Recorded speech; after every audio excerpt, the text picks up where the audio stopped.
prevent yourself from being programmed. I tell audiences all the time, you are the average of the 5 people you spend the most time with. So just look around. If you're angry at the world and you think that the other side is terrible and you think that the world is coming apart and that person's bad or this politics is horrible, look to your left and right. And if the people around you are agreeing with you, well, they're just further causing you to be agitated and angry. But maybe share some of your life with somebody who sees the world differently.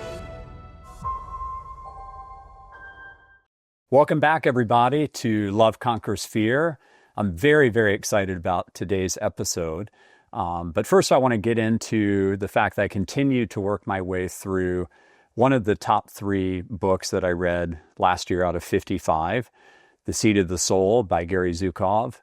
It's the book that Oprah Winfrey said transformed her life the most. She wrote the 25th anniversary forward. She was the one that really brought him out of recluse in the mountains. He didn't even have an internet connection at the time. And, really brought him into light on her show and to spread his message to tens of millions of people. And the chapter I'm currently working through is on light. And it reminds me, because these books really mix together, reading 55 books in a year, embeds them pretty deeply in your subconscious. But his chapter on light reminds me a lot of how he brings together quantum physics and spirituality, which is part of the project for this podcast. I don't know any other podcasts like this one where we're bringing together AI, consciousness, spirituality into one medium. Usually people stay in a swim lane and don't dare cross the streams like Ghostbusters. But I think it's really, really important because the nature of what makes us most human has never been more important when people are already talking about, is AI conscious or not? In episode 12 with Anil, you may remember that he said that 9 nonprofits are already set up to give AI the same rights as human beings. And when I attended TED AI, you may remember me talking about that after I came back from San Francisco after episode 21 with Jeremiah Owing. I talked about how it was sad to me, disturbing, I don't know the right word for it, that the panel that they had on the philosophy of AI, everybody on that panel just naturally assumed that either AI is already conscious or is soon going to be conscious. And I said to David Judson, who is one of my best friends, my intellectual thought partner on many, many things, including the book that we're concluding now, Love Conquers Fear, Humanity, AI, and the Age of Abundance for All, which will come out later on this year. We're in the tedious editing process, but I leaned over to David and I said, where's the humanitarian on this panel? Where's the consciousness researcher on this panel? Where's a single person that is talking about spirituality on this panel? And we'll get into that today, actually, with my guest. He's a very spiritual person, but big shout out to dive into The Seed of the Soul if you haven't already. It is a really profound piece of work, and it's one that I'm very happy to revisit. Just to recap, for 2026, the books that I revisited are LSD and the Mind of the Universe, Diamonds from Heaven. That's by Chris Bache, who was on just a couple of episodes ago, and that was an amazing episode, and we had an amazing dinner afterwards. Of course, The Seed of the Soul, and then Awareness by Anthony DeMello, which is a must-do on Audible, just like Chris's book, because Anthony DeMello is kind of like the George Carlin of spiritual teachers, and it coincided perfectly with the silent meditation retreat that I did at the beginning of this year, the first I've ever done, which was both liberating and challenging at the same time, to really practice meditation that intently and be in silence with people, tunes up your senses like you wouldn't believe. You become hyper aware of so many things with sound, with sight, with the field of consciousness, and that amount of meditation is quite amazing, but challenging. And as the teacher for it, John Kabat-Zinn said, it is a radical act of sanity, and it is your responsibility to respond to the noisiness of the mind and to take your seat and really quiet down. I am very happy today to welcome Joseph Kopser. Yeah. Good to see you, Brett. Thanks for having me. This was destined to happen. Well, I'm a big fan of the show and a big fan of your work. So, well, thank you. Yeah. And in fact, if you recall, at the beginning of COVID, I started a 72 episode series with you. Yeah. Because was I episode 1? You were, if you were not episode 1, you were the original seed corn for it, because we had just left the Capitol factory. Mayor Adler had come and said, I think the world is about to shut down. Yeah. We were all there to discuss what would happen if COVID hit. Mm-hmm. It did.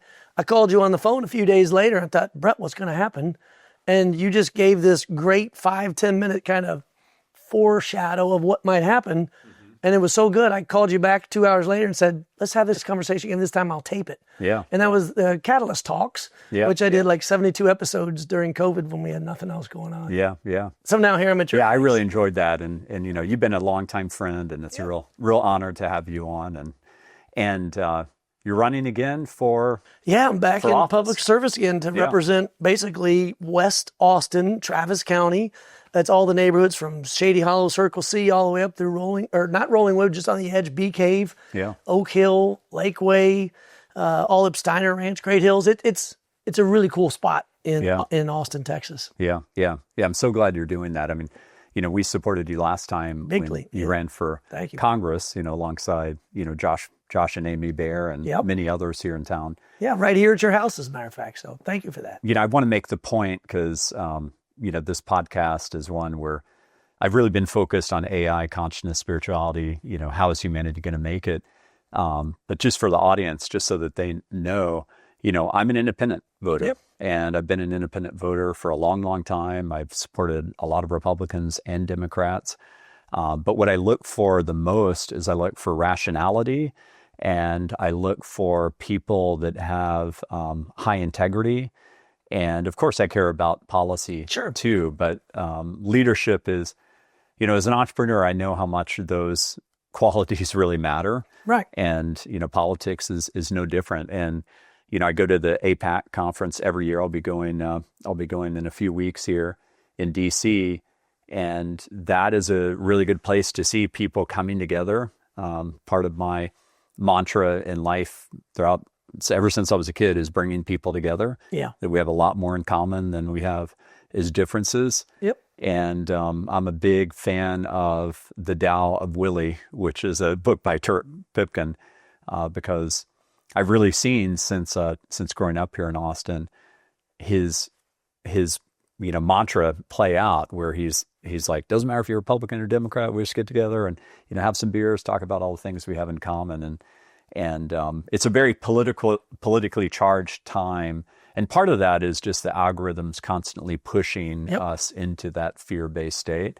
But part of it's, very real. I mean, there's some really big stuff going on right now. Yeah, I mean, speaking of Willie, it's one of the things I learned when I moved here about 15 years ago, which is Willie Nelson said, what makes Austin great, at least how I interpret what he said, is it's where the cowboys and the hippies can get along. Yeah. And it's played out in so many different ways. I think that's why Amy and I love being here. We love, we moved our girls for 11 different times when we were in the Army over 20 years.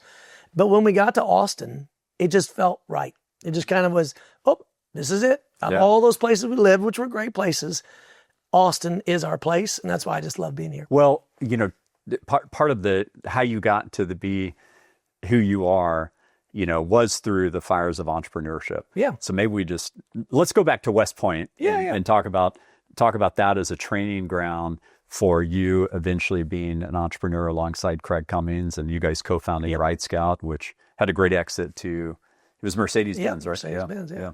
Well, so if you go back to those early days at West Point, those early years, very similar to yours in the sense that, if I recall your story once from I read, but didn't your mom buy you your first computer or something like that? At age 7, yeah. Yeah. So my dad and mom saved up a bunch of money and got me an IBM PC Junior. Mm-hmm. So there I was in the mid-'80s, just banging, I say banging code, but I didn't even have a hard drive. Right. You know what I mean? Like, it was really fun. I didn't either. With my first computer was an Atari, and I remember my dad tripping over the cord one time, and I lost like a 2-week program I had been working on. Did you even have a tape drive or anything? Not when that happened. Yeah. I did get the tape drive later on. I just love that. So it was that idea that I could literally create and build. Yeah. In fact, you might find this funny or not funny, but the very first practical tool I ever made for myself was effectively a CRM.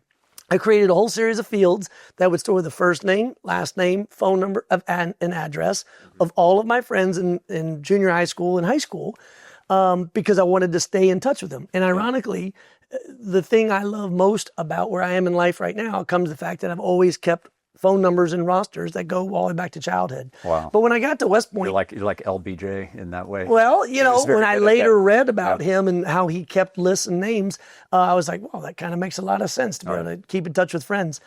But in those early days at West Point, I was faced with this dilemma. Do I major in political science and government, which I love, clearly, as I'm now dabbling back into it, or do I go on the more hard science engineering side, which I also love? I'm a nerd at heart. So I decided, well, look, West Point's going to be hard. It's going to suck. So might as well just make it suck more and be an aerospace engineer. Right. So I was an aerospace engineer and just had a lot of fun. Definitely one of the most difficult majors. Oh, it was no walk in the park for sure. And, we don't even get to drink on post at West Point. It's not a normal campus. But your senior year, your first year, you actually do start to get privileges. But that's only if you have the time. I remember being in the engineering laboratory. The windows would be open, no air conditioning in most of the buildings. And I was, typing away on the keyboard. And I would see my friends walking down to the club. And I was just like, oh, man, I'm going to get there one day. Right. But anyway, so what was neat about the West Point experiences is it taught you that if you don't depend on others and work as a team, you're never going to be successful. In fact, one of our mantras is cooperate and graduate. And so that was just infused, and you brought up Craig Cummings. I mean, people that don't know Craig and me well, or may know Craig or may know me, what they don't realize is Craig and I have been in business, one way, shape, or form or another, since 1989. Our senior year in 1993 at West Point, we both worked on the Cadet Public Relations Council, which is nothing more than like admissions outreach. All right. But we were selling West Point. That was our product then. So it's been a fun journey with Craig. But that launched me, West Point, into the Army. And ironically, even though I was an aerospace engineer, I was actually drawn to more of the ground combat leadership. MacArthur and Eisenhower and Patton. They were all graduates of West Point, and they were all heroes of mine. And so I ended up going into the cavalry. So no more aviation or aerospace for me. It was the cavalry. And then the 20 years just was a combination of muddy leadership, muddy boots environment out in the dirt and the sand like you see on TV, with the kind of the behind the scenes of the Army, the policy, the innovation, the experimental that Austin now sees a lot of, but a lot of other places don't realize that part of the Army exists too. So it was a great start to my career. Yeah, that's cool. And then later on, coming here and deciding to start RideScout to try to solve this pretty critical transportation problem. How did that manifest? So again, I know this sounds like a dead horse, or like I'm beating a dead horse, but I got to say Craig Cummings again. Yeah. So Craig Cummings was already out of the Army now at this point. So you got to back the clock up to like 09, 10 timeframe. He's already out as an entrepreneur, hooking and jabbing, living in the Washington, D.C. area. I'm in the Washington, D.C. area working at the Pentagon. Mm-hmm. So I'm working for the 4-star general. That's the top of the Army. Like his desk is the desk that George C. Marshall sat at through World War II. I mean, it's like that famous. Wow. So there I am working for that guy. That's so cool. Yeah. And Craig had this new technology that his company was developing, and he thought that there would be some defense innovation. So he came to me, showed me what he had. I figured it out. They were basically trying to do cellular technology and data transfer and voice on a battlefield. Mm-hmm. And the stuff we had before was terrible. And I was like, oh, you got to meet General James Terry. So I was already at that point the connector. So Craig's got this idea. I'm the connector. And then connected one great team to another great team. I didn't add any value other than just match up two great people. Yeah. And Craig's business took off. The same time, traffic in Washington, D.C. was, and always was terrible, still is in many ways. And I thought, there's got to be a better way to get around. So nights and weekends, I go back to my nerd self and I start researching transportation. That's when I discover the earliest stages of Google's autonomous vehicle program. That's when I discover the power of GPS. I think Mike Maples was talking about this. With Lyft. About that being part of the pattern breaking moment for Lyft, because Now you got GPS on the phone. So this is, I like to remind folks, this is before Lyft. This is 2 or 3 years before Lyft even. Uber hadn't even existed yet. And what I was seeing was, okay, so if cars could drive themselves in the future, and if phones could, with GPS, let you know where you are, and we already have all this existing infrastructure like buses, taxis, bikes, car share, rental cars, like all that existed. RideScout's technique was slightly different, which is we're just going to aggregate using these 2 new technologies into one platform. But it didn't really go anywhere. I was still in the Army at the time and working in the Pentagon. But I got here to Austin, Texas, and met the Austin entrepreneurial ecosystem, heard of the names of guys like Brett Hurt and Josh Baer. And I had the lucky break early on to meet Bob Metcalf. Like one of my very first days I was there.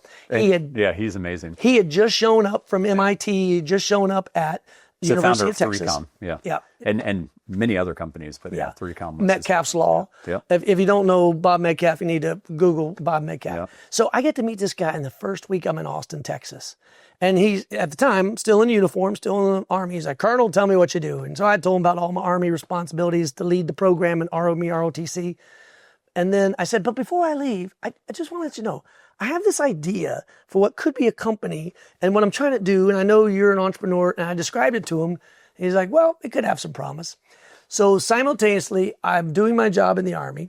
I'm meeting all of these entrepreneurs. I'm describing what I'm trying to build. And that's when Craig circles back and goes, that has legs. Let's build that. So Craig gave me the very first check, if you will, deposited $5,000 into my bank account. I nearly flipped over backwards when I saw the statement the first time. That amount of money to an Army family of 5, 1 paycheck. I was probably at that time about $50,000 or $60,000 in credit card debt. So to have $5,000 to build out this dream was like just absolutely over the moon. Yeah. And I just went 1 beer at a time. The best way I found to get people out for either coffee or beer, and I don't drink coffee, so I offered to take them out for a beer, was to meet them, have them teach me entrepreneurship. The Entrepreneur Essentials didn't exist back then. Didn't have that to lean on. My first book. Exactly. Didn't have that back then. And so I just learned from all the smart people around me enough to know the next steps and the next questions to ask. And before we knew it, we had a team, we had a company, we had investors, and we were aggregating all the mobility and transportation for a city. Then Bob Metcalf takes us out to Silicon Valley for a roadshow as part of UT entrepreneurs and UT startups. And I get to meet Maples for the first time. And I showed him RideScout. And that's like a week or 2 after he had invested in Lyft. And he's like, oh, I get it. But I think the future is, like single mode or single whatever. Because I was multimodal. I was going to say, let's connect them all together, which is kind of neat how your different shows connect together. Yeah. And then before we knew it, Uber and Lyft got big and all the car companies just freaked out and said, we need technology. Ford was poking around, Mercedes was poking around, Hertz rental car was poking around, and Craig was kind of steadying the ship and decided that the best way for us to go was Mercedes-Benz. And then we went in and made the deal and sold the company and had a great time. Yeah. Yeah, I'm a huge fan of Craig, as you know. Yeah. We're investors in his funds at Moonshots Capital. Yeah. And he's just an amazing human being. How do you look at the leadership lessons from West Point tying in with entrepreneurship? I imagine that there was an enormous amount of overlap.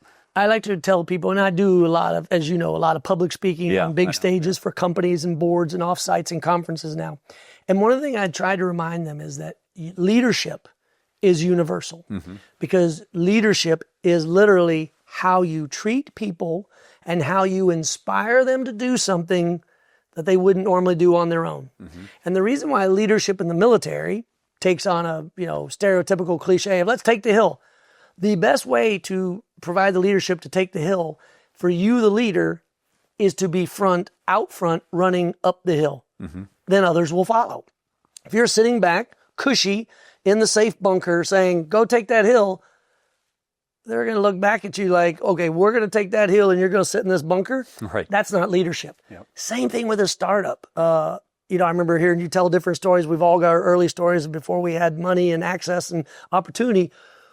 We just worked all the time, morning, noon, night, putting in the effort. And then when your teammates, and in any early company, especially when you don't have money to pay them, it's just how you conduct yourself and how you lead by example, and how if you're going to be out there selling RideScout and try to get people to download it, and it's South by Southwest 2013. I mean, you're out in South by trying to get people to download. Right. And it's sweaty and it's hot and it's humiliating at times when people look at your app and say, that's the dumbest thing I've ever seen, and then they walk on. But you have to kind of recoup and move on. And when teammates, when working together, they see that, those qualities of persistence and leadership by example in business translate very nicely to military, translate very nicely to nonprofits, translate nicely to academia, and translates now for me running for the Texas House of Representatives into politics as well. So that's why I say universal. Leadership is universal. Yeah. Yeah, I've always, I wrote this in the Entrepreneur's Essentials. Thank you for the shout out. Nice little shout out and plug on the show.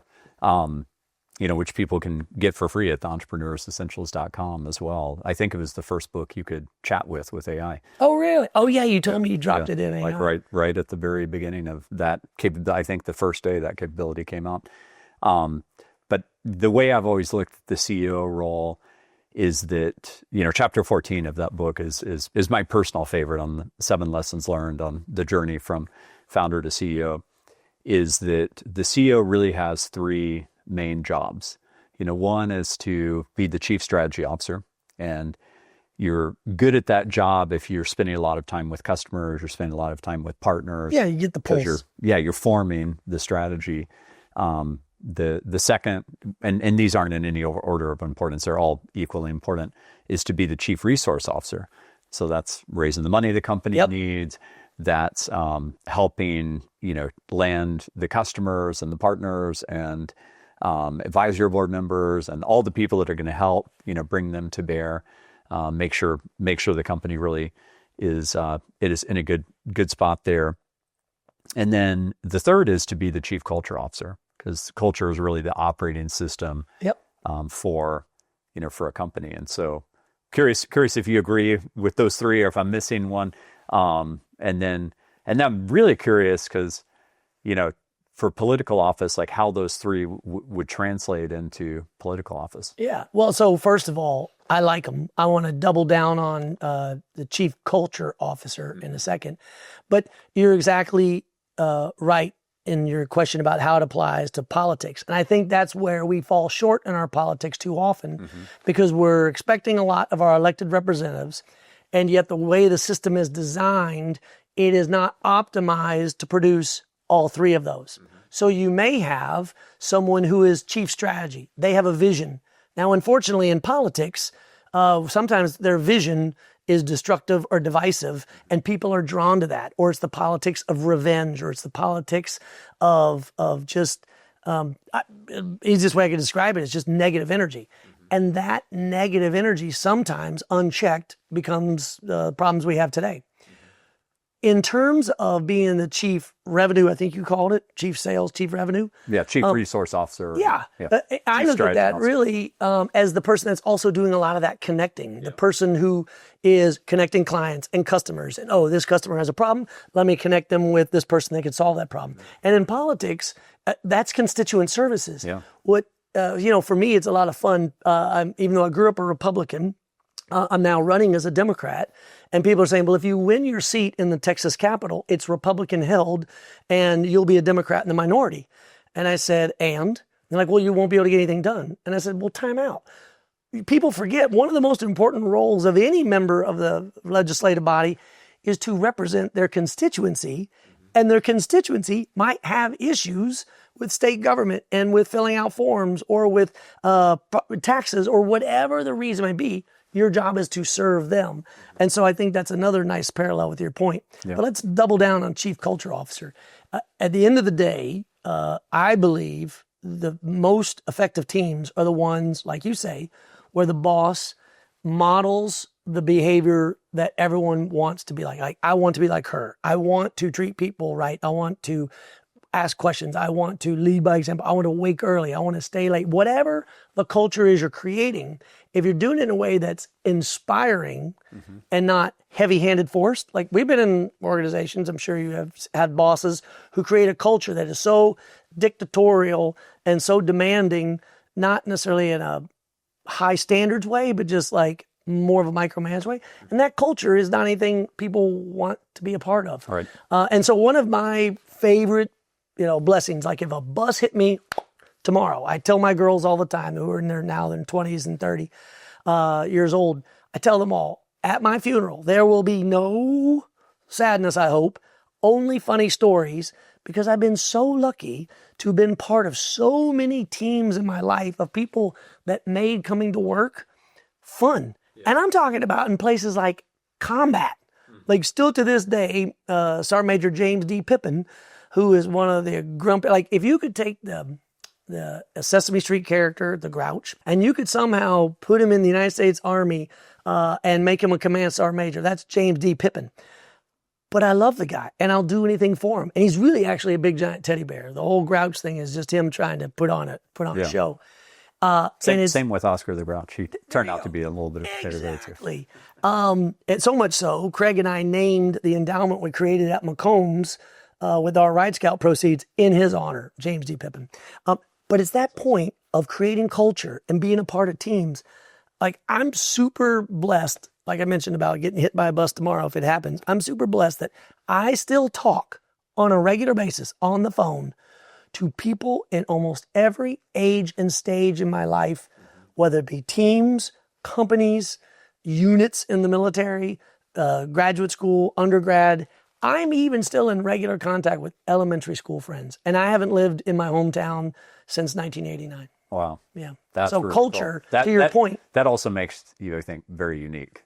Well, That's first really thing I ever invented was a CRM tool, so I guess that is a little unique. Yeah, which CRM, just for the non-technical out there, thank you. is customer relationship management. Yeah, or contact resource management. Yeah.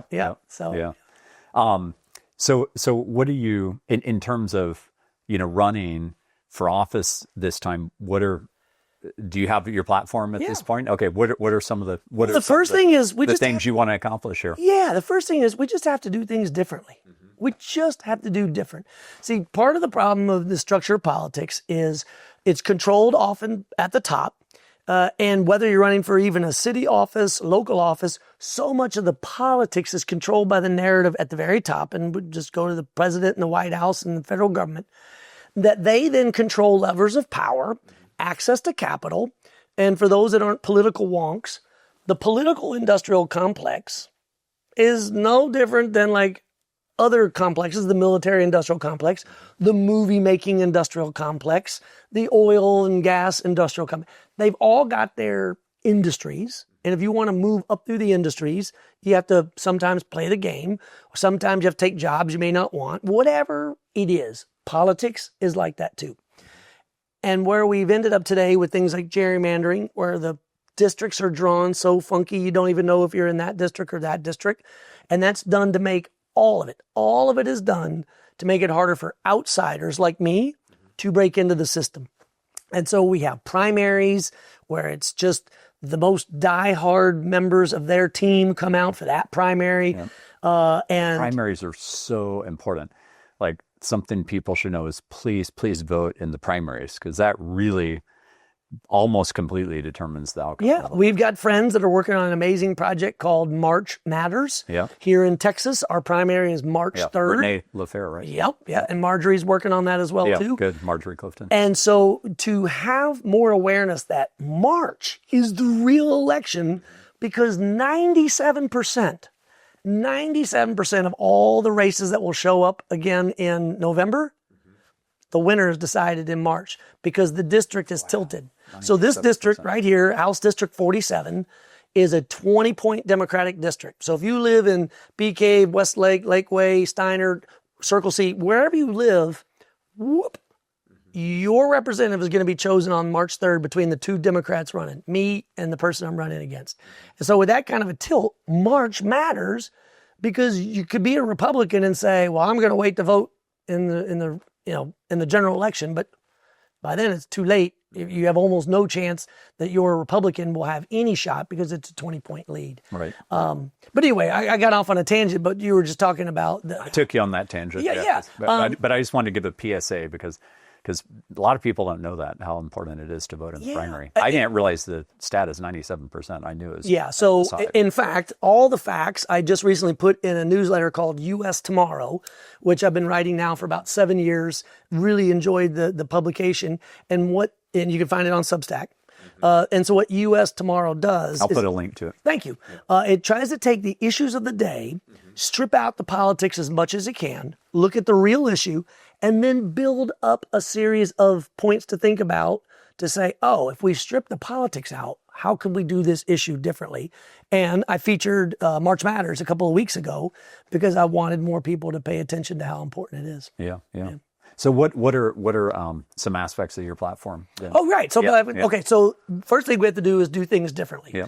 And I think that means we have to really focus when we fight back, whatever that means in any of your terms. We have to fight a little smarter. We have to push back.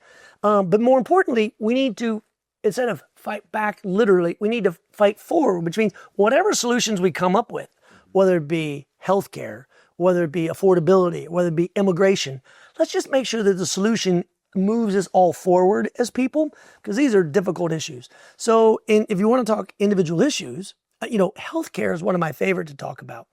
We've got the most wealthy, richest country in the world, and we still have so many Americans, still to this day, Texans included, that have to choose between prescriptions and the costs of their care and rent or food. And that's just inexcusable, in my opinion. And I like to make the business case, especially for a lot of your viewers who I know probably come from the business community. They ought to be upset as I am as well, I would hope, because too many people have to stay in jobs working for a company that provides medical coverage. But if they didn't have to stay, they could go out and create the next great Bazaar Voice. They could go out and create the next big commerce. They could go out and create the next great company, but they can't because they got to stay with that company. So we need to detach employers from the responsibility of healthcare. That's a big thing that we can do. Right. The other thing on affordability, of course, everyone wants to make sure that prices aren't high. I don't know anybody that's ever said, by gosh, that price is too low, make it higher. But on the question of affordability, I like to introduce a new way of looking at it, which is to say, while we wait for government to catch up, what if we put more emphasis on workforce education, on the ability to get the jobs, skills, and training you need so that you, as an individual, can actually earn more money so that the high cost of eggs, until we figure out better farm policy and better agricultural policy, in the meantime, at least you have a better paying job and can afford those. And it really goes back to your theory of abundance, which you talk a lot about on the show. Like, we're soon going to have to think about what do we do when we can create and build more and unleash the creative power of Americans, or really people all over the world. And so I like to take affordability from the idea of let's build more, create abundance, as opposed to a scarcity mindset. Yeah. Thirdly, what I try to tell audiences and groups that'll have me wherever they'll have me, into their homes or their businesses or their stages, is we got to broaden the coalition. In this case, I'm talking to Democratic voters. Like, if they just keep talking and preaching to the choir and saying how everybody else is terrible, and they don't talk enough to business, they don't talk enough to independence, they don't talk enough to all the new Texans moving into this state. There's a lot of them. There's a whole lot of them. Yep. They're going to be missing out on opportunity. And I want to broaden that circle. And then lastly, what I tell everybody, it's hard to do, is just try to avoid the distractions. You talked about it earlier with the algorithms. Yep. The machinery is made for clicks. Yep. And they know that if it bleeds, it leads. We've always known that, even before the internet. If it bleeds, it leads. And so people have got to just step back and try to realize when they're being angered, stimulated, provoked, whatever word you want. Take a deep breath, and if at all possible, close the laptop. Put the phone away. Because I find so many times I'll be down at voter-related issues, or even before running for the office, people be mad about this, and my president did this, and the White House did that. And I'm like, How does that affect affordability and teacher pay in Texas? How does that affect oversized, overcrowded classrooms in our schools? Like Greenland right now is, while everyone's watching this show will be, evergreen, but Greenland is the topic du jour right now. That'll probably be a resolved issue by the time and I certainly hope so, without any bloodshed at all. Yeah. And Greenland has almost zero to do with 99% of all Americans right now. For sure. Yeah. But everybody's talking about it because the news right now and certain politicians love to provoke and churn. Because if you're provoked and churned about an issue that doesn't matter to you, you're not paying attention to the real issues that do matter to you, like jobs, education, and our kids' future. And that's my platform. Those 4 points, basically healthcare, affordability, broaden the circle, and then let's eliminate the distractions as much as we can. Yeah. Yeah, a big reason I've covered spirituality so much on this podcast is that there's several things going on there. So one is I think us realizing where we actually come from, where our souls live, in this kingdom of light and love, and that's the actual reality, but we're distracted from it in the world of form. We've got to learn from lifetime to lifetime how to become a better human, again, how to manifest love, how to help others, conquer their own fear, is that we've got this constant kind of world of form, algorithmic distraction, as you said, and the spiritual path, I think, is the only one that is long lasting in terms of being able to protect yourself against that, like being someone that can act with a lot of agency, actually realize what's happening in terms of the way that you're being programmed. Anthony DeMello in Awareness talks a lot about the programs that we both inherit when we're born, that are baked into just society, the programs that our parents put in us, that school puts in us, etc. And in the episode with Taro, I think that was episode 13, with the founder of Four Sigmatic, he talked about when he had his spiritual awakening, the amount of deprogramming he had to do to then reprogram, as a better human being. And his company has done exceptionally well. He's an amazing leader. And so I'm curious, what your advice is to people that are being whipsawed by the algorithms, and how do you deprogram? Well, so that's a great point. How do I deprogram? It partly comes in the fact that my narrative, or the narrative that I've been taught all these years, was often challenged. I'll never forget, I had a good friend of mine, Matt Childers, again, we elementary school buddies together. His late mother, her name was Jenny. So this was going to say early 80s time frame. We were kids, can't remember the exact age. And at the time, we were talking about my 6th grade teacher, Mrs. Audrey Grievous, who loved the woman to death. I still write about her. In fact, on MLK Day, 3 days ago, I wrote about her in honor of the day. And we were talking about race and prejudice. And I'll never forget, she said, you referring to us, because we went to an inner city school and we had just as many kids of color as there were white kids, and there were more kids on free lunch than kids not on free lunch. And I'll never forget what she said, you think you're not racist now because you're too young. And what I loved about the impact of that statement was, what she was saying is that racism is learned. So luckily we were little enough and had the influences of great American people like Audrey Grievous, NAACP, civil rights icon, to be our role models. But what she was getting at is, as you go older in life, the forces, society, television, friends, peers, are going to pull you in different directions. Luckily, I had her, Jenny Childers, as just kind of a beacon early on to say, hey, things are going to come at you and they're going to try to teach you in a certain way. Just be aware of it. Yeah. Also, luckily for me at the same time, in the 1980s, Ronald Reagan was a big time impact in a lot of people's lives. And as a little kid, as a 5th grader, he was larger than life.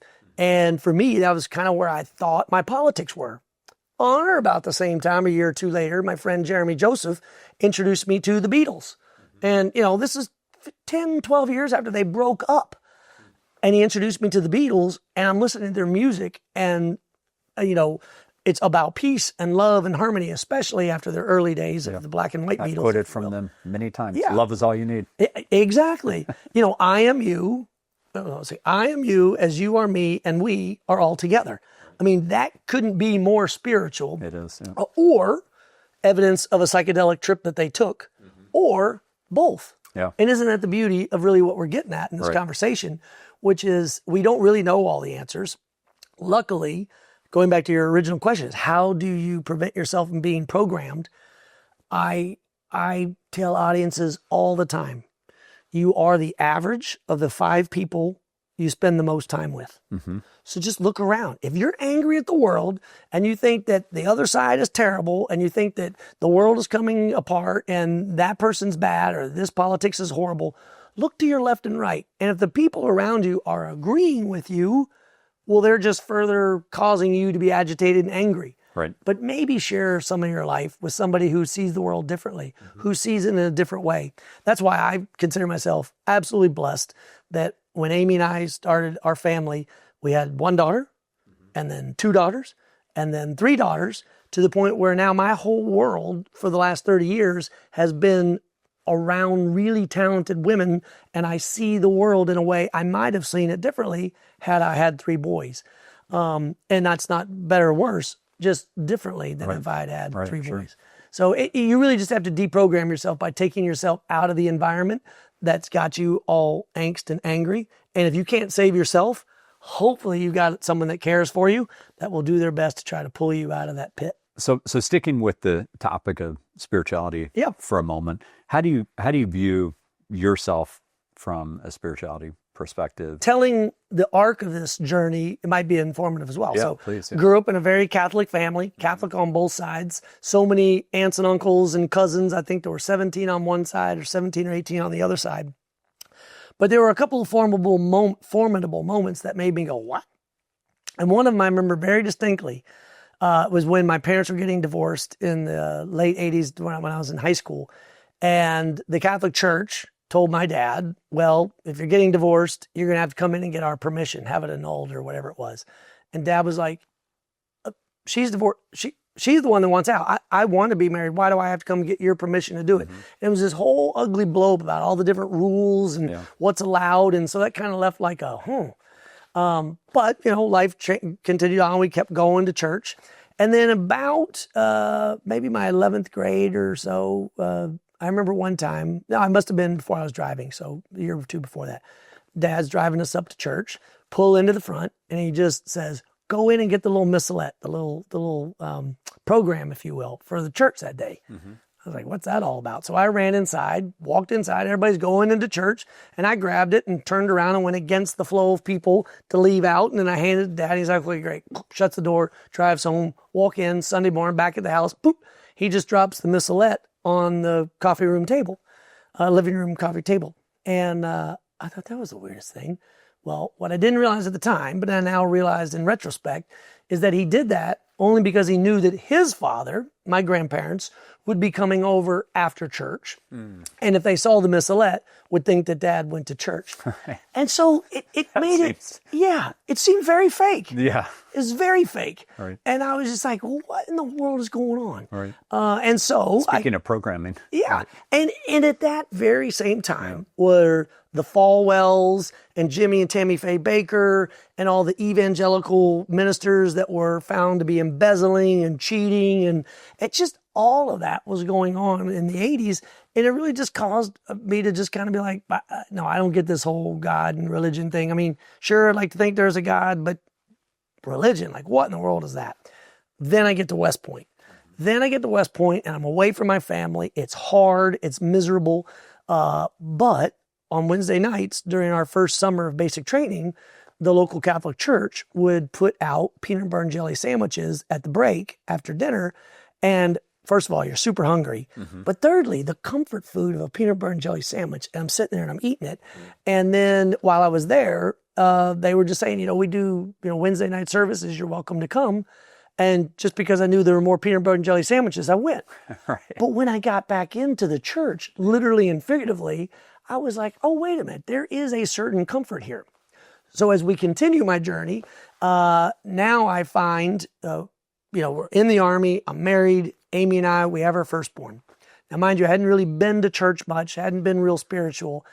And then Amy happened to be out one Saturday afternoon. Our brand new baby Keaton was at the house in her crib, asleep. We had one of the very early baby monitors by me in one room and by her by the crib. And to this day, literally the hair on the back of my neck almost stands up when I remember it, because she, Keaton, baby, couldn't even talk, started to babble in such a way that it hit me like a lightning bolt. And I'm sitting there and I'm like, what? I'm like, she's talking to somebody. She is talking to somebody. It is not legible. I don't know who she's talking to, but she's talking to somebody. And as I recount the story, what little hair I have in my head is now standing up again. And I went in there and she was in her crib still and she was oohing and cooing, but the tempo of the babble and the pause and then more. And then it was nothing intelligible, obviously, but it was a two-way exchange. So I spent the next 4 or 5 years trying to just, as a hobby, if you will, try to figure out what in the world is going on. And then that's when I discovered this really weird body, and unknown to me, I shouldn't say it's weird, this unknown body of science to me that talks about extrasensory perception and the power of the human mind. And the best way I can describe how I interpreted what they meant was, so there's these fish, for instance, in caves that have gone so long without light of any kind that their eyes have basically glazed over.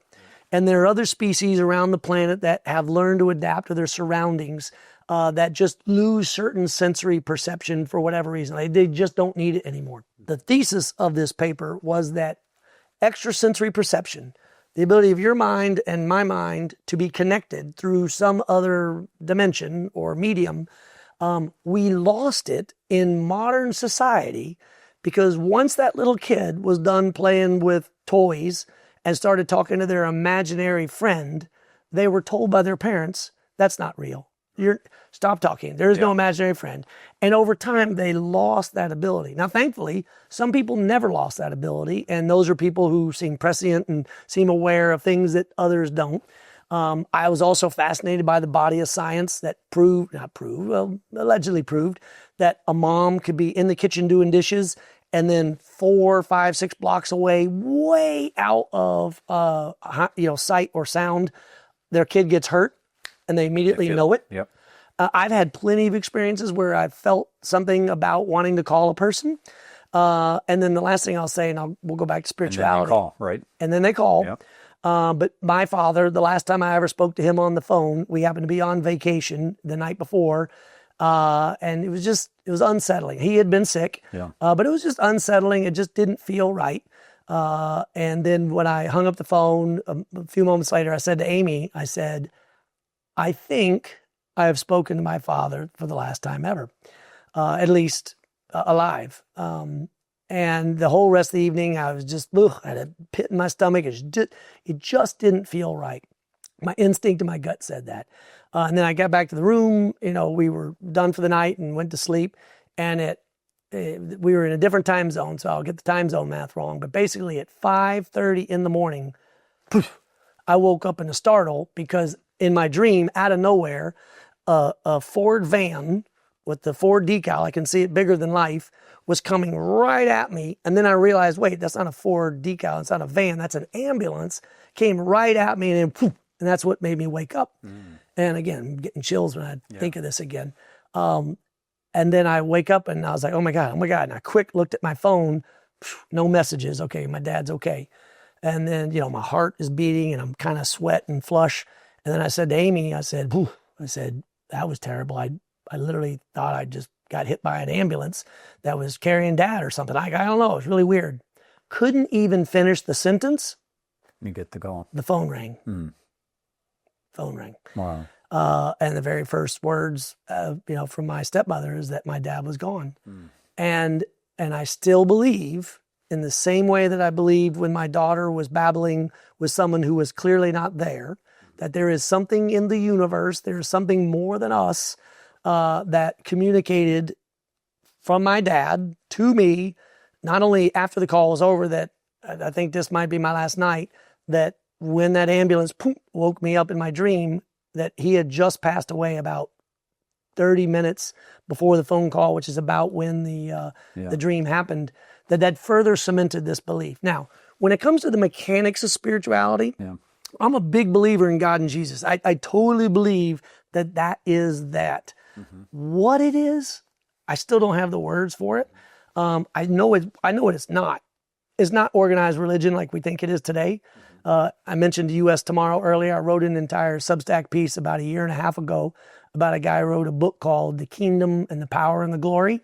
And it's about how, in his opinion, and he is the son of an evangelical minister, how the evangelical church in America has shifted its focus from Jesus to a focus on power. And when you do that, when you misinterpret the power of Jesus and you separate the Jesus from the power, then anybody that's powerful could take that place. And that's why he feels like the evangelical church has lost its way in its mission. It's a fascinating piece, and I recommend the book or what I wrote about to anybody. But yeah, I'm a big believer, and there's something far more than we are. As far as my own Christianity, I describe myself as a red letter fan of Jesus, which for anybody who doesn't know that reference, there's certain Bible types, I think it's King James, that in the black ink of the Bible, anywhere it's Jesus speaking, they write it in red letters. So that the point being, if you want to just take the entire Bible and boil it down to its most important pieces, it was the philosophy of Jesus and why he came back, according to the tradition, to fulfill the prophecy. And that's what he was trying to explain. And you've had guests on that have alluded to that in different ways. I consider myself to be a red letter Jesus Christian, because when you just read those words, it's beautiful and it's poetry and it's a wonderful way to live your life. All the other rules and stories and interpretations that are in the Bible just make it easier for people to take those nuggets and fight for their own power using these rules, and this is what we declare. And so I think it's refreshing, frankly, to have folks like James Tallarico out on the campaign trail as a Democrat. I really enjoy listening to him. I heard him on Joe Rogan. I heard him with Ezra Klein. It's just refreshing to hear people remind folks that if you're a Christian and you're spiritual in that regard, that you kind of need to remember, the point of the Christian church is about Jesus, not power. Because that little bumper sticker, WWJD, what would Jesus do? I tell you, if Jesus came back right now in some of our politics, he would not be pleased. Right. Although he would act with selfless love. To try to. He might flip a few tables. He might flip a few tables like he did in the temple. That is for sure. Well, there's so much to unpack there. I mean, so let me just start with a couple of things. So one, I asked you before this if you had listened to the Telepathy tapes. You said no. Not yet. I can't wait. You definitely should listen to it. Okay. Season 1 is all about non-speaking children and their ability to have telepathic communication with their caretaker. And, they put them in Faraday cages. They do all of this stuff to prove it, because there's a lot of skepticism, but then... Oh, so this is a documentary, not even like a series? It's a series. It's a podcast series, but it is being turned into a documentary. And episode 32 of this podcast, I had Michael Collins on. Okay. Who's actually making a film on intuition and how children of a certain age, especially, can be taught 100%. How to navigate consciousness. I can't wait to get There's no doubt your baby was doing. And so, so season 1 is about these non-speaking children and their abilities. And the final episode of that season is about what message they have for humanity.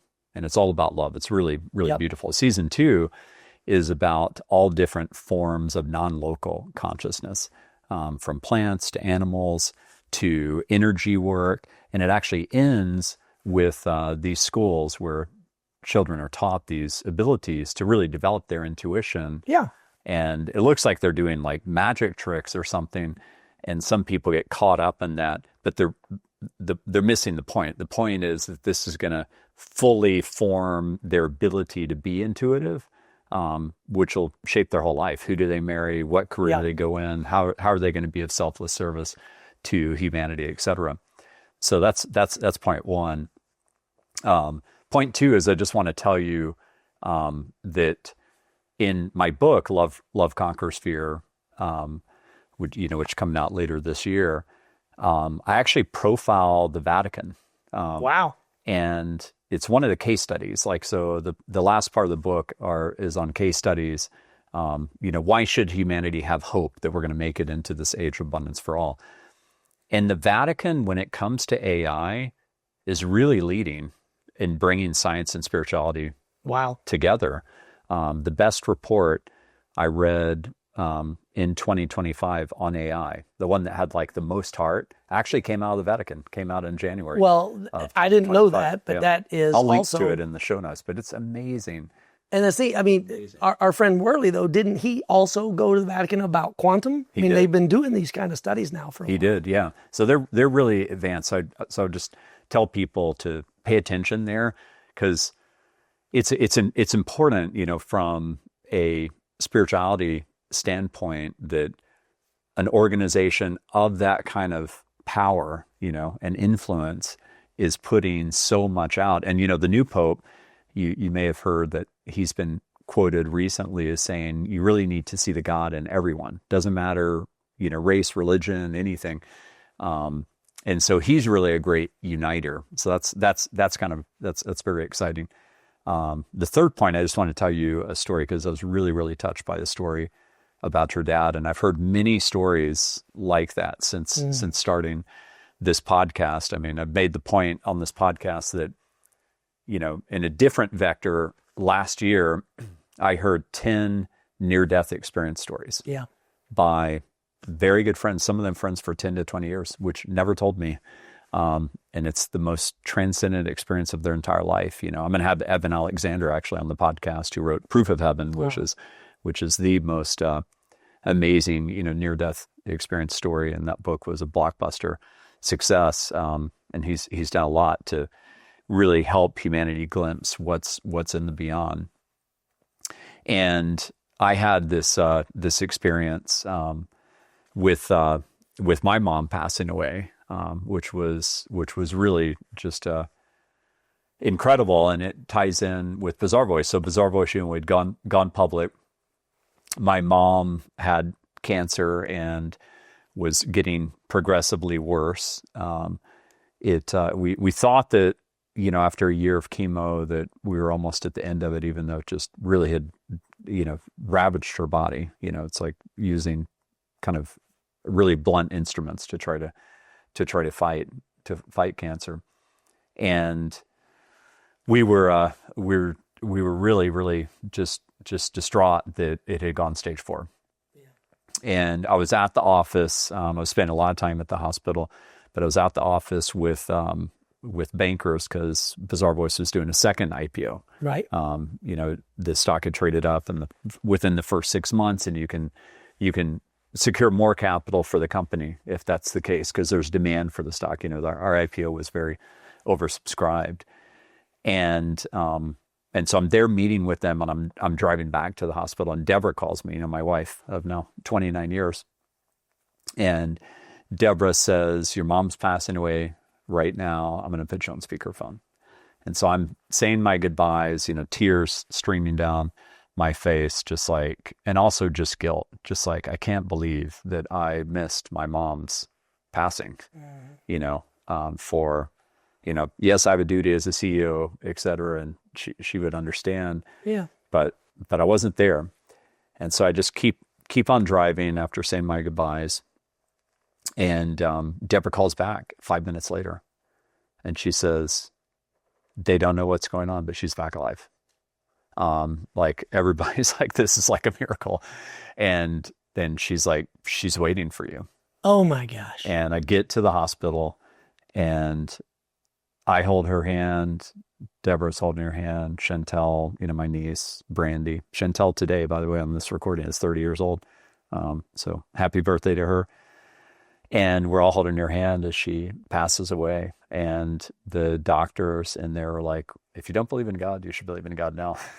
It's that simple. It was as spiritual experience as you could get. They're like, that's really, really unusual where someone comes back alive like that. Yeah. And that's how much my mom loved, like a big part of the reason I have so much love in my heart is that, she always selflessly loved me and, bought me my first computer, like allowed me to do that nonstop. That turned out to be, from age 7 on, that turned out to be the right skill set at the right time. But it really was, in hindsight, and I've seen through psychedelic journeys, that it really was my divine calling to change the world for the better through technology.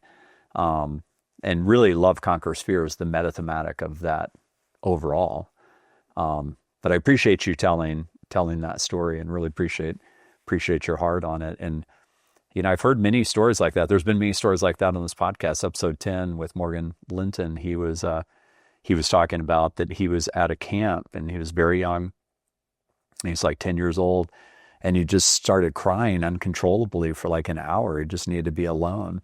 And that was when his grandmother was passing away. And he could just feel the energy, but he didn't even know like what he was crying about. He thought like, why am I crying like this, So, and I take this idea of spirituality, and I love trying to combine it as much as I can with science. Mm-hmm. Me too. I'm one of these people that believe you can't explain science without spirituality. Yeah. You actually cannot explain spirituality without some idea of science. Yeah. And the dogmatic separation is so unnecessary. Yeah, 100%. I believe they can be blended. Yes, absolutely. So I then, from that journey of my daughter babbling going forward, I was like, so what could it be, this extrasensory perception? And that's when I discovered the book Flatland. Flatland or Flatlander? I forget now, but it's basically... I think it's Flatland. Yeah. Well, what if the entire world as we knew it was on a piece of paper, two-dimensional? Yep. Everywhere that I would look at you, I would only see you as a line. You'd literally just be a line. But if I took as an outside being, another entity, if you will, and I placed my 5 fingertips on that piece of paper, I would suddenly now look like 5 different people existing in this flat land. Mm-hmm. All 5 of my fingertips would appear as just a straight line. I would look like everybody else. But what the people of Flatland might not realize is that those fingertips are connected to this larger hand. Mm-hmm. And then when I combined other books about Jesus and spirituality, and then, the whole Beatles retreat to India and everything they were trying to do to kind of discover themselves, and I blended all that together, what kind of came out for me is that it's not that the people of Flatland see 5 different fingertips. It's that we are literally all connected in this other dimension.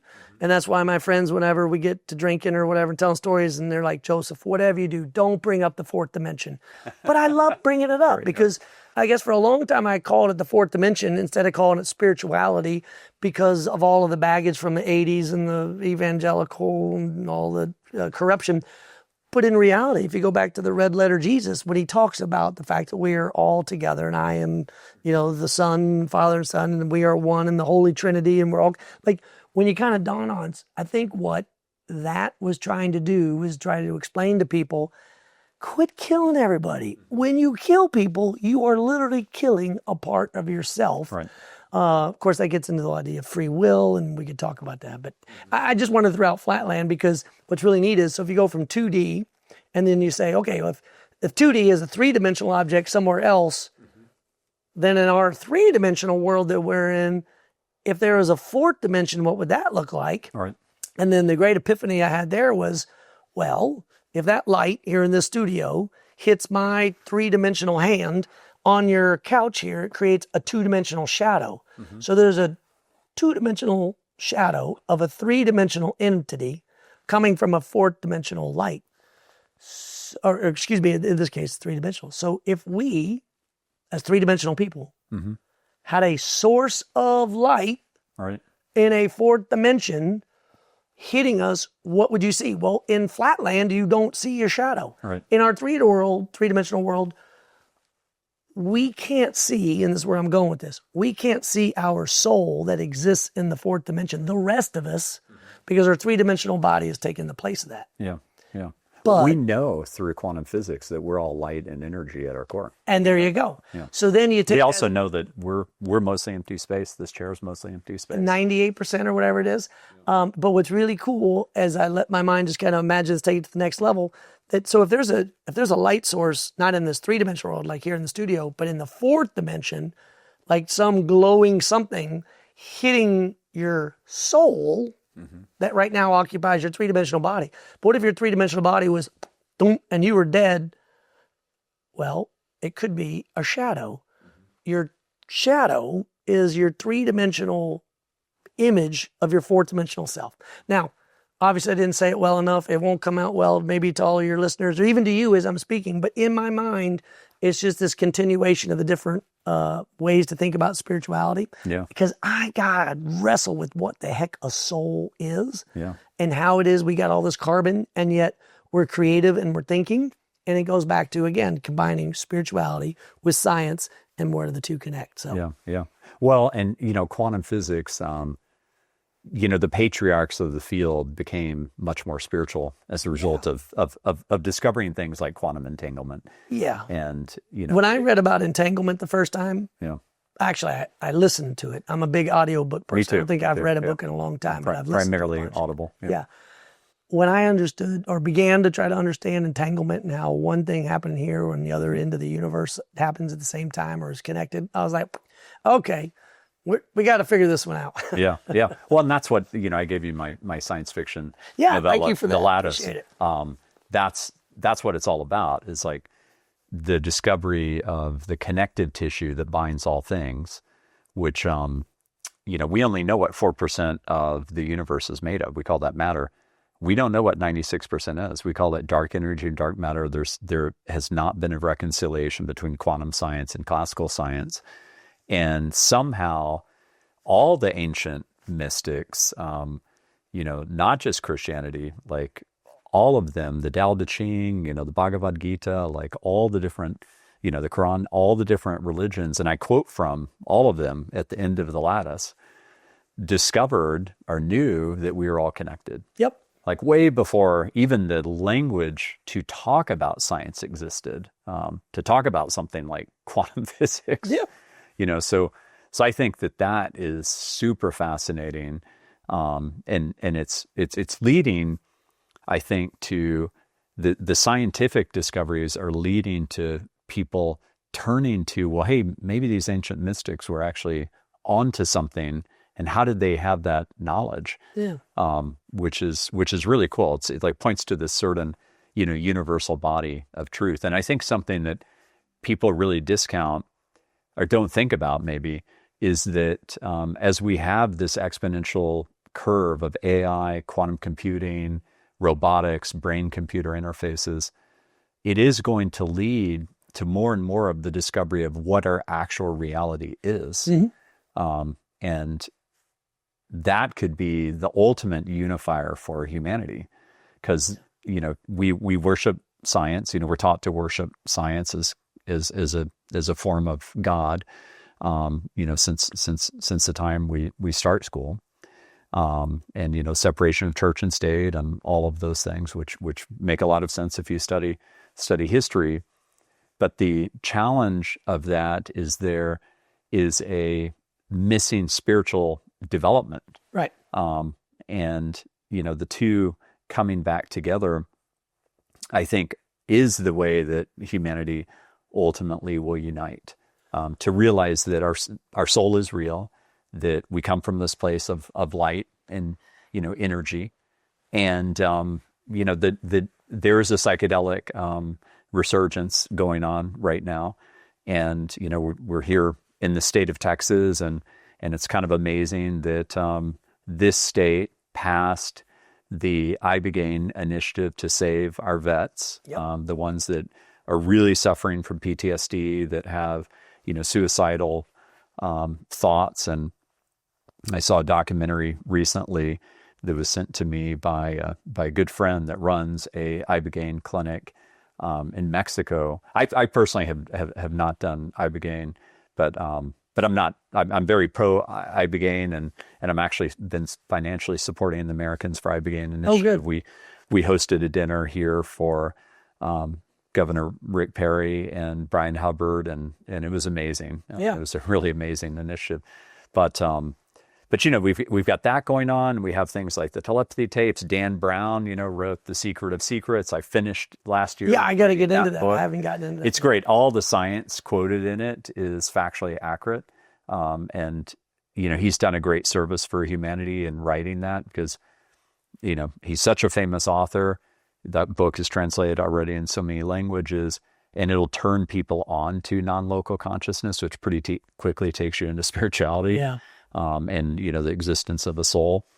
And, we're really having a more of a curiosity and less dogmatic separation in this area, which I think is really healthy and healing for humanity. Yeah, in fact, you brought up a lot of great points. I just want to seize on the one in the middle. Mm-hmm. So I was at Patriots Hall in Dripping Springs at an event that Governor Rick Perry attended, and he got up to leave, because he'd leave early. And I literally excused myself and followed him out into the parking lot, because I wanted to thank him for his leadership on this idea of finding new ways to approach understanding the brain, and psychedelics is a big part of that. Mm-hmm. And the reason why it was so personal for me, not only because I've lost friends in the military and frankly in the civilian world due to suicide, but when I was in the Army, at working for the Chief of Staff, like I mentioned earlier, in the Pentagon, I was there during a time when suicides were high then, like they are now, but we were at war then. And everyone was convinced it was because we were at war. Mm-hmm. So the Army commissioned a $50 million study with the National Institutes for Health.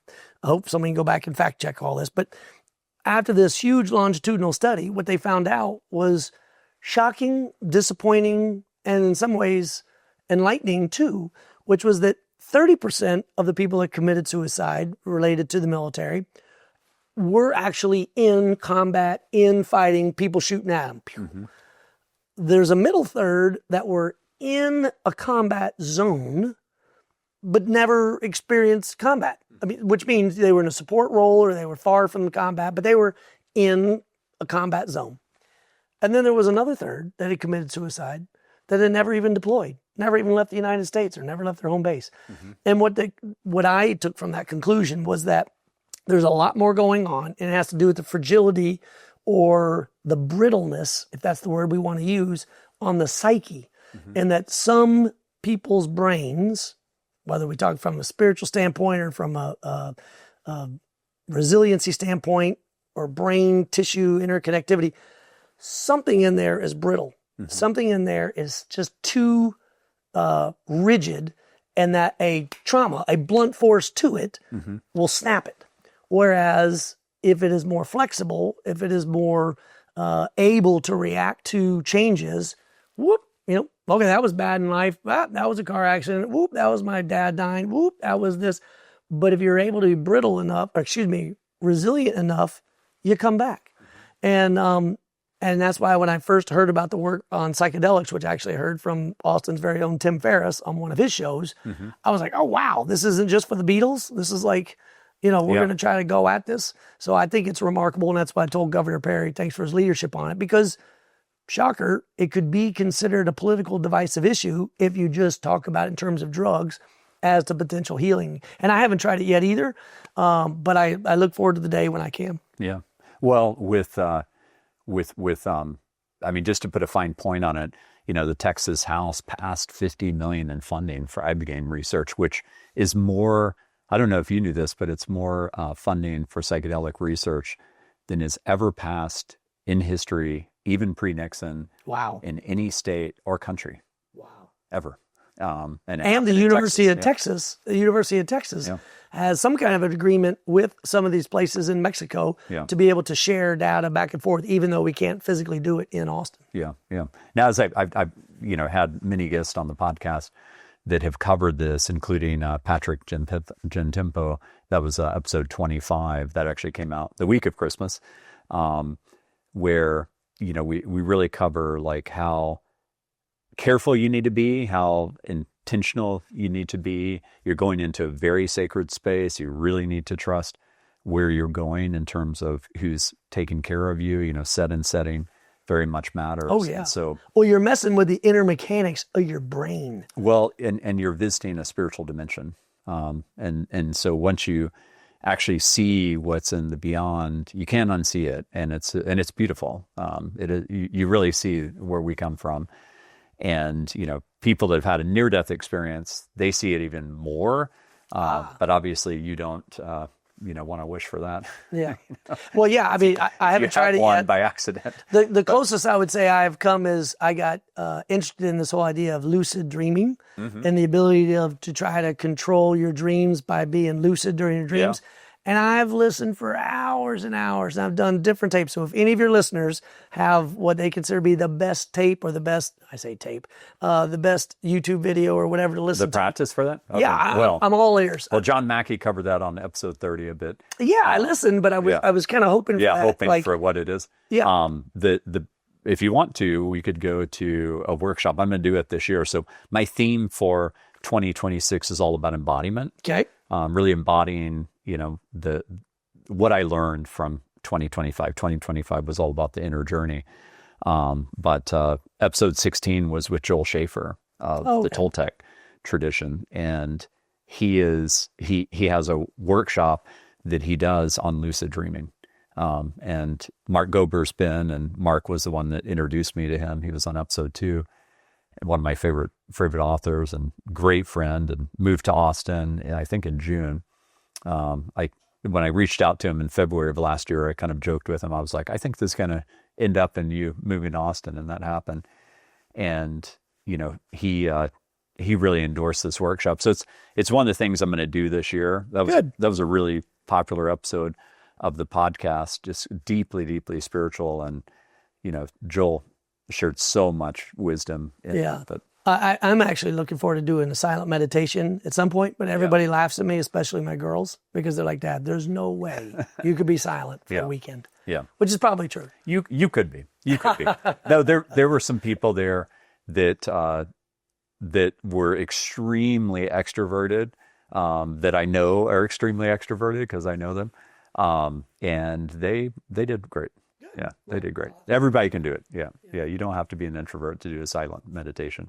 But it will give you some new skills for sure. Oh yeah. It's something I would encourage. It's difficult. It's not a cakewalk. John Kabat-Zinn was joking around with this. You're going to tell people about this, and you're going to tell them we meditated sitting down, then we meditated walking around, then we had a meal, then we did it again. People are just going to be like, this just either sounds like bliss or when you tell them it was hard, there's they're not going to cry for you. No. So, I really would love your lens on this AI moment. Yeah. Just given your entrepreneurial background, your tech background, we definitely have that in common. The vision I have received is that this is God's final exam for humanity. Now, it sounds super heavy, and in some ways it is, but God wants us to make it. And, we're in the exponential of exponential curves, and technology is a big lever for change. You think about the arc of humanity, the discovery of fire, the fact we could use that technology for good or bad, and we did both. But ultimately, we're in the best time to live in so many ways.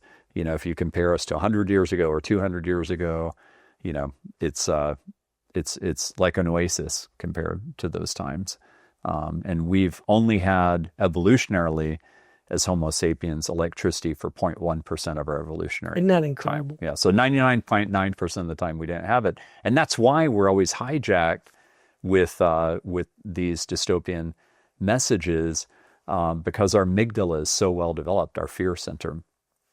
So we're in this exponential curve, and I think that abundance is inevitable if we learn how to allow love to conquer fear. And again, that is also found in the spiritual root, for all the traditions. So I'm just curious how you see this moment, and the opportunities and challenges of this moment? So I'm going to probably take the answer different than some of your guests. I'm actually going to go all the way back to the 1700s with one of my favorite characters in history, and that is Benjamin Franklin. So he's my favorite entrepreneur.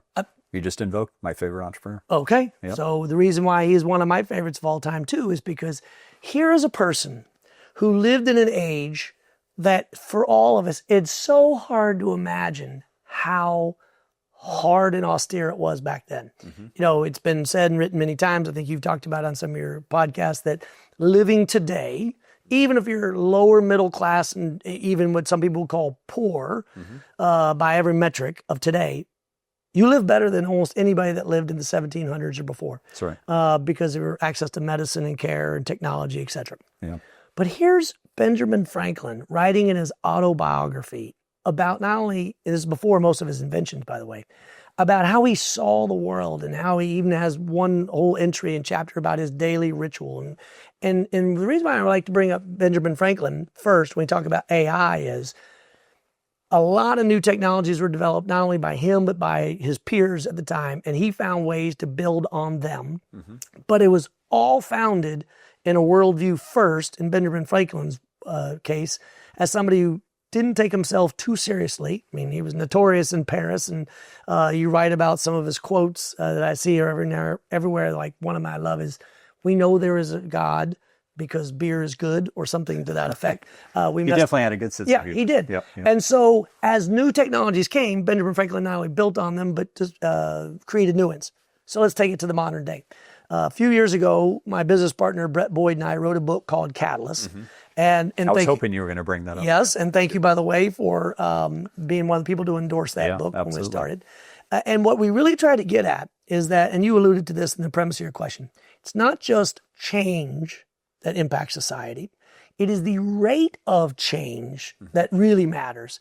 And then the book, we not only break down in the first part how change happens and what is the science behind change and how people deal with it, but then we take every kind of change there is, technology, transportation, energy, you name it, and we break it down through two lenses. One is through the lens of business. How does business react to change? What are the things you need to think about? But the other thing we were deliberate about, because I was fresh off my run for Congress and I've always been very focused on, yes, great business, but business does not exist in a vacuum. So let's also put it through the lens of government and policy. So the book is written about business and government and policy together.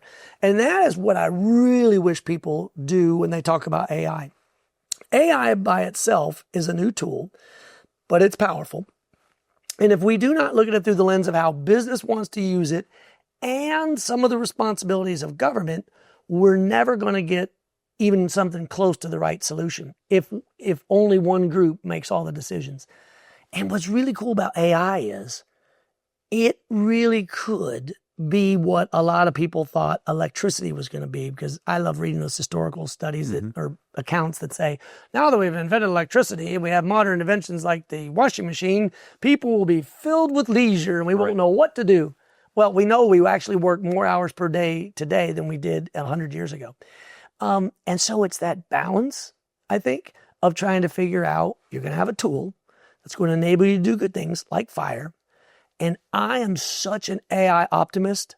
That when I'm in the room with pessimists, I want to pull out of them, to your point about them, was it the amygdala? The amygdala. Yeah, the fear sensor. Yep. To be like, what about it do you not like? And I have people all the time when they try to, it's like, well, you didn't write that.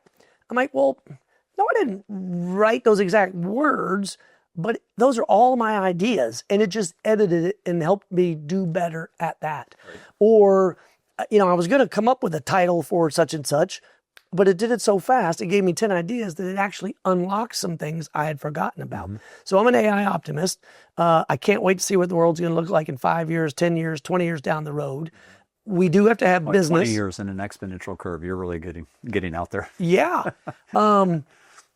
Here we have business creating and government trying to regulate, smart regulations, not overbearing, don't want to stifle innovation. And if we have the two of them working together, like I hope to be in the Texas House, and that's part of the reason why I'm running for public office, is I want people from business in government and vice versa because I'm a huge optimist. So we can start there and take it any direction you want. Yeah, well, I mean, what is your confidence level on us entering this age of abundance for all? Because the way I see it playing out is that this is with great power comes great responsibility. I mean, as of this recording, we are just over 3 years since the launch of ChatGPT. Last year, I covered this quite a few times when, Trump announced the $500 billion of funding for Stargate alongside Larry Ellison, Mayu Susan, and Sam Altman. That was already inflation adjusted more than we spent on the Manhattan Project versus the Nazis, and more than we spent on the space race versus the Russians. Okay, inflation adjusted. Since then, there's been around $7 trillion of additional announcements made all over the world towards the race to create AGI, and which artificial general intelligence. And so we are in territory here where we are spending more money as humanity, time and energy for the creation of something than any other point in history, and globally collaborated around it. And part of this narrative on, China's going to get AGI before us, and then it's all over for us, et cetera. This is this fear-based narrative. There's so much movement of people that work for these companies, like in terms of trade secrets, that I don't think it happens that way at all. I think, someone creates AGI, the next week someone else creates a version of AGI. And we're getting closer and closer to that moment. And so, we're going to have this ability to manifest abundance we can't imagine. As I've covered on the podcast, people should really watch the episode with John Kadinda. I can't remember that episode, but we were talking about that's the only episode number you don't know. I've been super impressed that you knew thanks, every name and every number. Finally, we got you on. Yeah, well, I think it might be episode 8. If I'm guessing right, it's episode 8. But he, he's from Africa and from Kenya, and talks about energy abundance, and he's a great human being, a really good friend. And there's books out now, like Here Comes the Sun, where if we just had 18 seconds of the sun's rays that fall on the earth, if we could capture that through material science breakthrough, we would power the world's energy needs for over a year. And, it's like God put the big fusion, light bulb in the sky saying, it's there for you. You just need to figure it out, plug in. And I think that we're going to figure that out in the next 10 years. And so if you think about energy abundance, you can desalinate all you want. Like there's so many things that unlocks in terms of true abundance that I think it's inevitable that we create abundance if we don't use the technology, this great power, to continue to play the zero-sum, fear-based scarcity mindset game that, again, we're programmed around, There are plenty of people that believe your gain is my loss. Right. And that is something I spend so much time trying to push back on. Yeah. So, I mean, what's your confidence that we're going to make it? So my confidence is 99%. Okay. I've been 95 on the podcast. Okay. The only reason why it's not 1% is I am a huge fan of the comedy movie Idiocracy. Have you seen the movie? I have. And for the viewers who haven't seen it, it basically just says, well, if we have all this abundance, are we going to use it for good or just to be total lazy idiots? Yeah. And that's the only reason why I'm not 100%, because we have, as a species, as an adaptive living organism, overcome so many things. The very reason why you and I are sitting here on the couch today is for all the parts of our genetics that organisms got right and got wrong. So that's why I'm 99% optimistic we're going to be fine going through this. Will there be bumps? Absolutely. Will there be tragedy? Absolutely.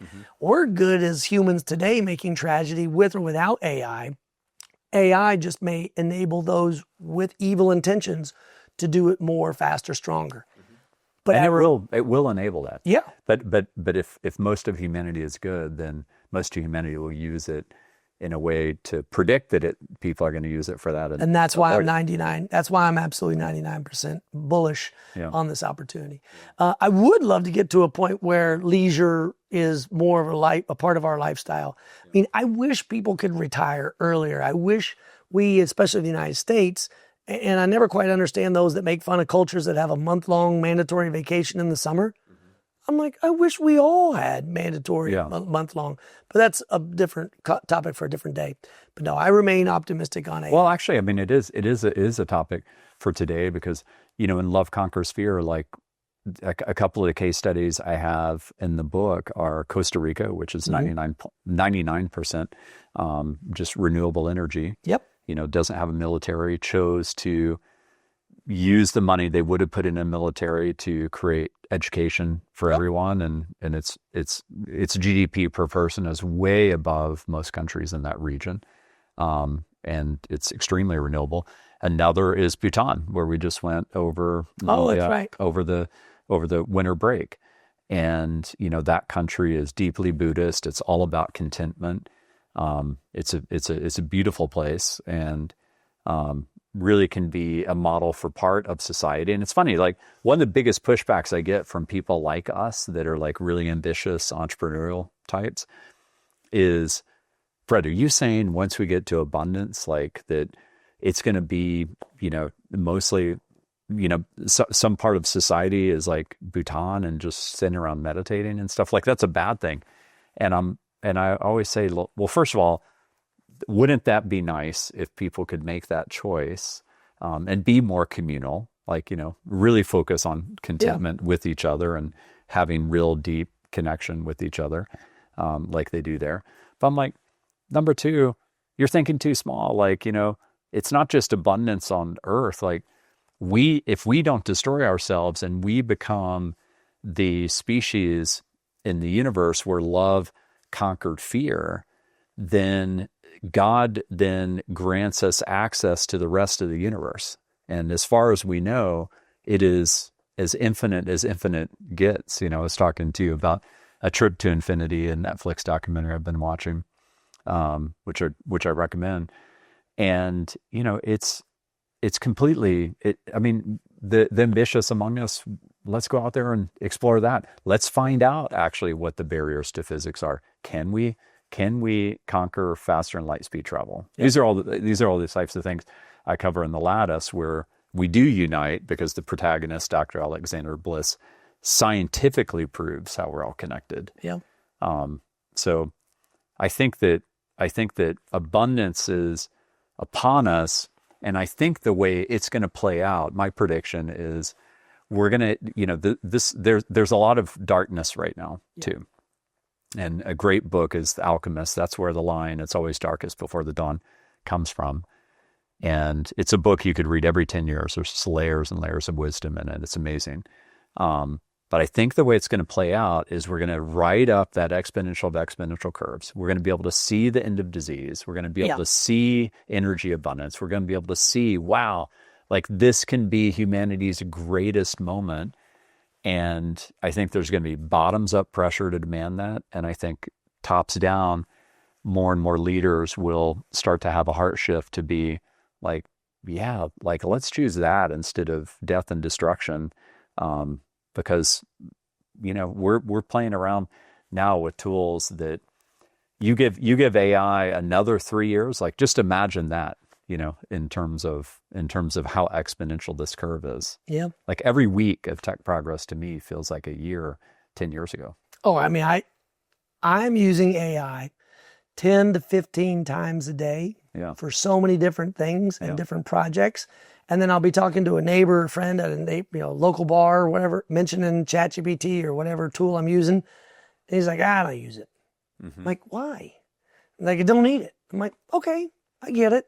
But have you tried it? Mm-hmm. And then once you try it, you see all the different ways, in my opinion, can streamline what you're doing.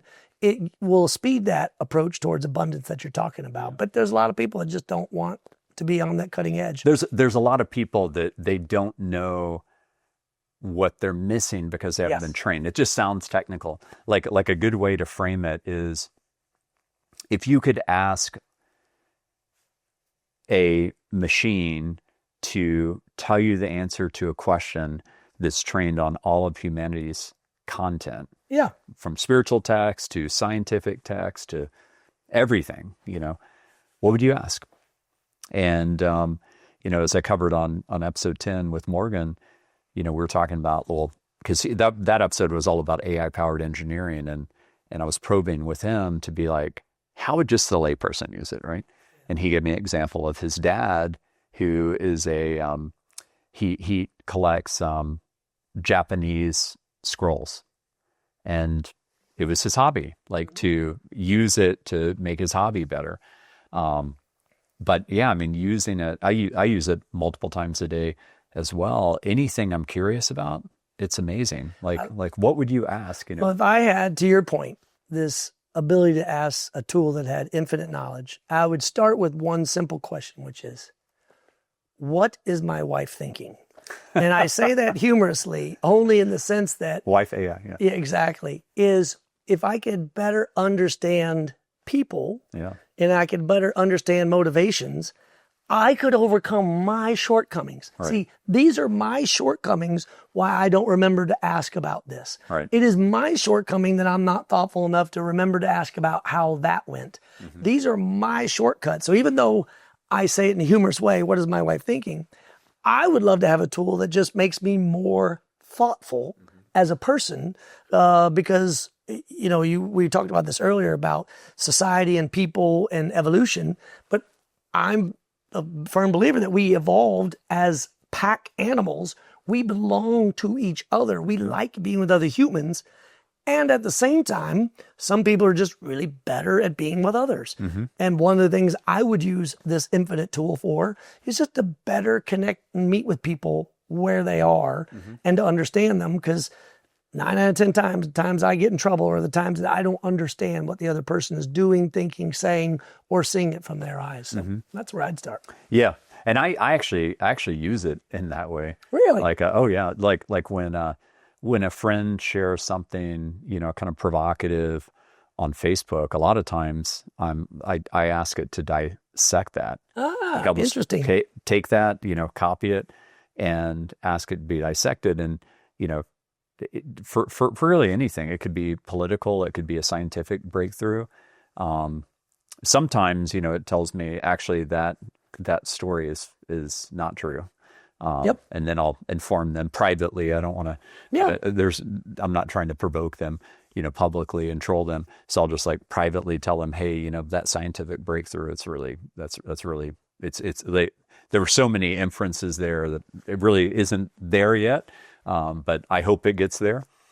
But that you can use it. I mean, you could use it right now to, the Men Are From Mars, Women Are From Venus book, right? You could use it right now to say what are the main takeaways from that book? And can you create a, 2-week daily course that takes 15 minutes a day to just train me to be a better husband? Yeah, one of my favorite books in that genre was The 5 Love Languages. I don't know if you ever got into that. Yeah. That is a good book. That is a really good book. So I'd love to close with what is your greatest hope for Texas as someone running? And again, I'm so happy you're running. We need more people like you that are rational and so capable and just have such a good heart running. Thank you. So I'm very, very proud, to support, as we did last time. But I'm curious, what is your greatest hope for Texas? And then what is your greatest hope for humanity overall? So first of all, humorously, but I mean this seriously, we need to figure out a way to create some kind of a love conquers fear ticket, caucus, or party, if you know what I mean, where people who are tired of the noise, tired of the exhaustion, can better meet people where they are. But to your point, Texas. So I was not born in Texas, but I got here as fast as I could after I graduated from West Point. Met my wife on the very first day I was here. In our 20 years in the Army, 10 of them were here at assignments in Texas. And what I fell in love with about Texas is this idea, and we talked about Willie Nelson's, where the hippies and the cowboys get together. But Texas, though, also is a microcosm of all the misfits of so many different groups, ages, and stages in American history. And one whole great example of that, of course, is anybody who came over from the Bering Straits, all the indigenous peoples that eventually kind of made it, and then they got to the hill country and they said, hey, I kind of like it here. And then you have even groups in the 1840s, all the German influence that came in when they were leaving the problems in Germany at the time. And then you have in the later, actually even before that, in the 1700s, 1800s, you had all kinds of people who fled the colonies because they got too busy. They jumped over Appalachia, settled in Tennessee, Kentucky, Missouri, and then still came out to Georgia. And then, of course, you had the people that were dragged here as slaves. So you have all different people that came here. Mm-hmm. And yet Texas managed to form its own identity. Mm-hmm. And from its own shared history, loves to claim that they're one of the only countries. Texas was a republic before it was a state inside the United States. And that entrepreneurial spirit, then when you blended in all of the oil wildcatters of the early 1900s, you have this cocktail, this recipe, this stew, if you will, for great things. And I'm not surprised at all that now it's one of the fastest growing states in the country. Mm-hmm. I'm not surprised at all that it's one of the strongest economies in the world. I'm not surprised at all that it is literally the crossroads of America where, and I say crossroads like this direction, but it's now going to be crossroads of America with all the work in the space industry. That's why I'm thrilled to be a co-founder of the Space Workforce Incubator for Texas. Mm-hmm. So I hear this mantra in politics all the time. Let Texas be Texas. And they often will put that in a negative spin as if the rest of the world is influencing them and bringing the values they don't share to Texas. But I want to say, yes, let Texas be Texas. Mm-hmm. We are a state full of people who, of different eras, different places. I mean, Houston alone speaks more languages in Houston than any place in the United States except for one tiny little part of New York City. And that's something to be celebrated. We have some of the best universities. We have much of the best sports. And a town like Austin, it's a 365 day out of the year city. That's why I love Texas. That's why I'm optimistic for Texas. But we've got to learn to work together better. We've got to remember that we have far more in common than that what separates us, and that your success should be my success too, and that your success does not mean you're taking something from me. Mm-hmm. I believe, like James Tallarico, because we share an international border, it should have a welcome mat, but a lock on the door. Mm-hmm. You just got to make sure you know who's coming through. And if we just can get along a little bit better like that, a guy like me, boots, blue jeans, and beer bottles, as I often describe myself, I fit in here really well, and I want others to fit in well. But here's what I'm worried about. My daughter and her wife left Texas. Mm-hmm. They left Texas because they don't feel welcome and they don't feel safe anymore. What I'm also worried about, my daughter, who is my middle daughter, is a kindergarten teacher for 5 years. She loved those littles, loved them.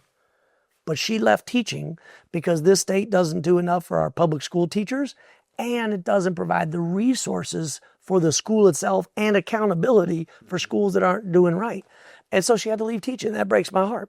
And a colleague and friend I got to know for years, Jay Hartzell, who has been easily one of the best university professors, presidents anybody's ever had. Yeah, he was president of UT Austin. President of the University of Texas. He hired me in to help with military and veteran affairs related activities. But he left the university because there's too much politics in our universities now. I want to let universities be a place where thinkers think big ideas and take the politics out of it. Now, that's multi-level. Just because it's left politics or right politics, I want all of them to either be in and be discussed or out in terms of their influence, not one hand in, one hand out. So while I'm as optimistic as ever for Texas, there are things that concern me, like my daughters, like Jay Hartzell and him leaving, and University of State of Education and healthcare we talked about. That's why I'm leaving the private sector, which I enjoy. We've had a lot of great success. And I'm going into the fray, and trust me, fray is an understatement when I talk about the discourse in our politics today, to try to remind people that we have far more in common than that what separates us. Mm-hmm. To quote on what you're doing with Love Conquers Fear, that we really all are one in many levels, and that's what I'm trying to work on. Great. And for humanity, it sounds like you for actually humanity, closed on that. ditto. I'd be even more bullish on humanity. Yeah. Well, I really appreciate your heart, brother, and thanks, Brett. Super excited you're running, and hope you win. Early voting starts in Texas, February 17th, and like we said about Marjorie and Renee working on March Matters. Yeah. This election, whether you're Democrat, Independent, or Republican, March 3rd will determine who represents West Austin here in the state of Texas. Yeah. Well, I'll be helping on that front. Thank you very much. Thanks so much, man. Appreciate it. Thanks really for having me out. appreciate it. Yeah. So thanks everybody for tuning in to another episode of Love Conquers Fear. I want to share something personal with you all. So I woke up today, very, very tough day. We have a dog named Esther, who is 16 years old, about to be 16 in a week. And unfortunately, she's passing away today. So this has been a tough day. Our daughter right now is flying in from where she goes to college at Tulane. So she dropped everything, and unfortunately, she's to the point where we're going to have to put her to sleep. So it's going to be a really moving moment to be there with her. I remember when our dog Onyx passed away. She was also 16, and we did this. But it's if you haven't read the book Signs by Laura Lynn Jackson, you're moved by Joseph's story. With his dad. Animals send signs too, and this is I'll be looking for the signs from Esther. But I just want to say she was an amazing dog and did a lot for us over the years. Just gave a lot of love, and we're going to miss her a lot in the Hurt household. But thanks again for all the love you're all giving me out there, the heart shift that you're explaining that you're having, the books you're tuning into, and keep it coming. Thanks for all of your support. As I've said many times, I'm self-funding this. This is my love letter to humanity, and my hope that we all make it to this beautiful age of abundance for all. Thank you.